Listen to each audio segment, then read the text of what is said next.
दैनिक भारत विचार, निर्भीड, अचूक, सत्य बातमी.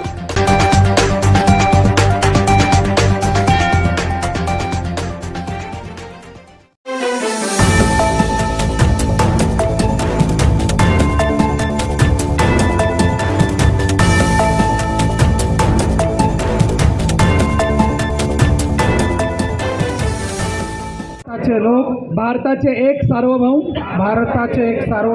समाजवादी धर्मनिरपेक्ष लोकशाही गणराज्य घडवण्याचा व त्याच्या सर्व नागरिकास सामाजिक आर्थिक व राजनैतिक न्याय विचार अभिव्यक्ती विश्वास श्रद्धा व उपासना यांचे स्वातंत्र्य दर्जाची व संधीची समानता निश्चितपणे प्राप्त करून देण्याचा आणि त्या सर्वांमध्ये व्यक्तीची प्रतिष्ठा व राष्ट्राची एकता आणि एकात्मता यांचे आश्वासन देणारी तर या रॅलीमध्ये आपल्याला बऱ्याच महिला सहभागी झालेल्या दिसल्या. बरेच लोकांनी या रॅलीमध्ये सहभाग घेतलेला आहे. या रॅलीचा एक महत्त्वाचा भाग म्हणून ज्येष्ठ नागरिक आपल्यासोबत आहेत. दलित मित्र पुरस्कार प्राप्त अंकलजी सोनवणे. दादा, आम्हाला सांगा, या रॅलीमध्ये आपण सहभाग घेतलेला आहात. एक तरुणाला लाजवेल असा आपला उपक्रम आहे. आपण या रॅलीमध्ये सहभाग घेऊन काय संदेश द्याल? या देशामध्ये आताचं जे सरकार आहे हे संविधानाच्या विरोधात आहे. वरच्यावर दुरुस्ती करतात ते, पण त्यांना आतमध्ये हात घालता येत नाही. म्हणून या देशामध्ये संविधान वाचवायचं असेल तर आपल्या देशातले लोक एका जागी यायला पाहिजे. जाती धर्माचे लोक एका जागी येऊन या संविधानाचं संरक्षण करायला पाहिजे. या देशामध्ये आता भोगत ह्याच्या मतदाराच्या याद्या फार गोंधळ चाललाय. ते म्हणजे हे निवडून येतात कसे येतात भोगत मताने. अहो, ते जागेवर नाहीत मतदारसंघ, आणि ते यादीमध्ये नावं त्यांची यादी, आणि ते बी थोडेफार नाही. म्हणून त्या दृष्टीने संविधानाच्या दृष्टीने आपण जागृत असावा. म्हणून मातंग एकताचे संस्थापक अध्यक्ष आमचे गृहमंत्री बागवे साहेब आणि कार्याध्यक्ष आमचे बागवे, हे मातंग जातीचं नाव आहे ते, पण सर्व जाती धर्मासाठी काम करणारे लोक आहेत. आणि म्हणून संविधान वाचवण्याच्या दृष्टीने समता भूमीहून जे रायली काढली ते खरे फुले, शाहू, आंबेडकर विचारांचे. म्हणून हे लोकशाहीवादीवाद आमचे ते राजकीय दृष्टिकोनातून असतील, पण सामाजिक बांधिलकी त्यांची सर्व जाती धर्मामध्ये आहे. म्हणून संविधान वाचवण्याचा त्यांचा जो प्रयत्न आहे त्याच्यामध्ये सर्व जाती धर्माच्या लोकांनी सहभाग झाले आहेत. अंकल, पतीच ना, संविधानाचा अर्थच आहे समता, न्याय, बंधुता, राष्ट्रीय एकात्मता टिकली पाहिजे. हां, बरोबर का नाही? या नेमकं काय चाललेलं आहे हे 15 वर्षामध्ये राज्यामध्ये आरक्षण म्हणून एक वर्गाला सांगायचं, दुसऱ्या वर्गाला सांगायचं, आणि त्यांच्यामध्ये आपसामध्ये भांडण लावायचं. हे संविधानाच्या दृष्टीने घातक आहे. आणि म्हणून राष्ट्रीय राहुल गांधी ज्यांनी जो प्रयत्न चालवला आहे देशासाठी, कारण नेहरूची काँग्रेस विकली, इंदिरा गांधीची निघली, पण राहुल गांधींनी शेवटच्या माणसाचा विचार करून या देशामध्ये एक संघ बांधण्याचं काम, फार मोठं काम चाललं आहे. आणि प्रबोधनाच्या दृष्टीने त्यांचं फार मोठं काम आहे. म्हणून हे संविधान राहुल गांधींनी जे मांडणी केली ते फार महत्त्वाचे आहे.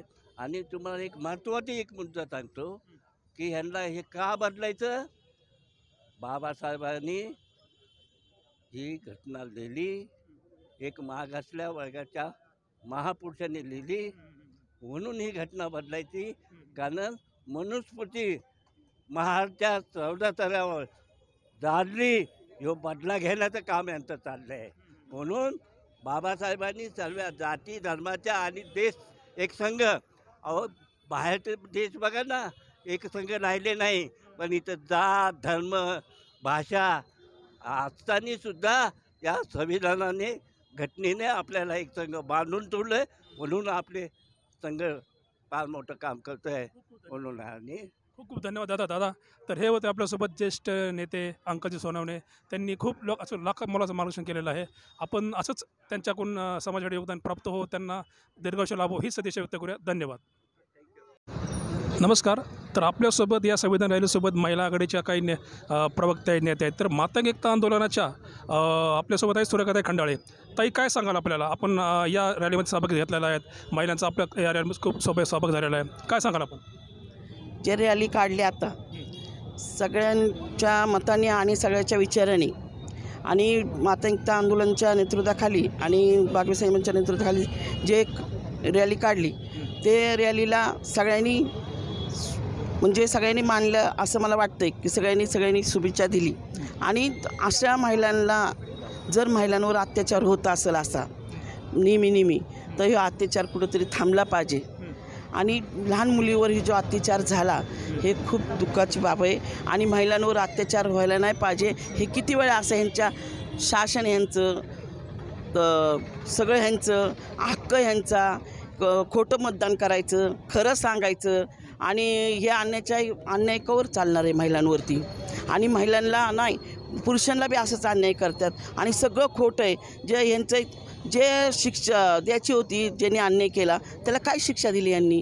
काय आहे? फक्त तू मोठा का मी मोठा चालला आहे त्यांच्या शासनामध्ये, त्यांच्या ह्याच्यामध्ये. मग हे कवर चालणार आहे? गरिबांनी काय करायचं? महिलांनी काय करायचं? महिलांवर किती अन्याय आहे. महिलांची वाचा फोडणार आहे मग आम्हीच काँग्रेस पक्ष आहे. कारण की आम्हाला उठून सुटून महिलांवर अन्याय झाला नाही सहन होणार. म्हणून आमची एक अशी विनंती आहे की सगळ्यांनी आम्ही जी रॅली काढली अशी सगळ्यांनी काढावा. आणि सगळ्यांनी महिलांवर अत्याचार झाला आम्ही गप्प बसणार नाही. ह्याच्यापुढं आम्ही ह्याच्यापेक्षा चांगलं करणार. आणि आता जर आम्ही हे जर महिलांवर आणि लहान मुलांवर जर अन्याय झाला तर आता महाराष्ट्राने आम्ही सगळं पिंजून काढून आम्ही आमच्या मातंगता आंदोलनाच्या नेतृत्वाखाली सगळ्या ह्याच्यात आम्ही मोर्चा मिटिंग घेणार आहे. म्हणजे आपल्याला असं म्हणायचं आहे का की गोरगरिबांसाठी न्याय वेगळा, श्रीमंतासाठी न्याय वेगळा, महिलांसाठी न्याय वेगळा, यामध्ये काय तफावत होती का? काय न्यायच वेगळा आहे ना. कारण का की मतदान हे खोटं करतात. आता बोलावं नाही पण बोलायचं वेळच येणार आहे ना. मतदान हे खोटं आहे त्यांचं सगळं. एक बटन दाबलं की 10 जातात त्यांना. हे कवर चालणार? सगळं ह्यांची सत्ता खोटी, ह्यांचं बोलणं खोटं. ह्यांनी महिलाला म्हणले की आम्ही पैसे देऊ तुम्हाला, आमच्या लाडक्या बहिणीला आता का देत नाही पैसे? आता का म्हणतात अर्ध्या महिला नाही द्यायचे म्हणून? तेव्हा तुम्हाला महिला सगळ्या पूर्ण चांगल्या वाटल्या की महिलांना पैसे द्यायचे, महिलांचं परपंच, आमच्या लाडक्या बहिणी. आता का नको म्हणतात? आता अर्धा पैसे का नको? मग का हे असं का केलं? म्हणून सगळ्या महिलांना एकजूट नाही पाहिजे. आणि सगळ्या महिला आता इलेक्शन आल्यापर्यंत तुम्ही बोलणार, इलेक्शनच्या नंतर एक बोलणार, असा अन्याय आम्हाला चालणार नाही. म्हणून आम्ही आता शेवटची मागणी काय? शेवटी मागणी काय सांग? महिलांवर अन्याय नाही व्हायला पाहिजे, खोटं मतदान नाही व्हायला पाहिजे.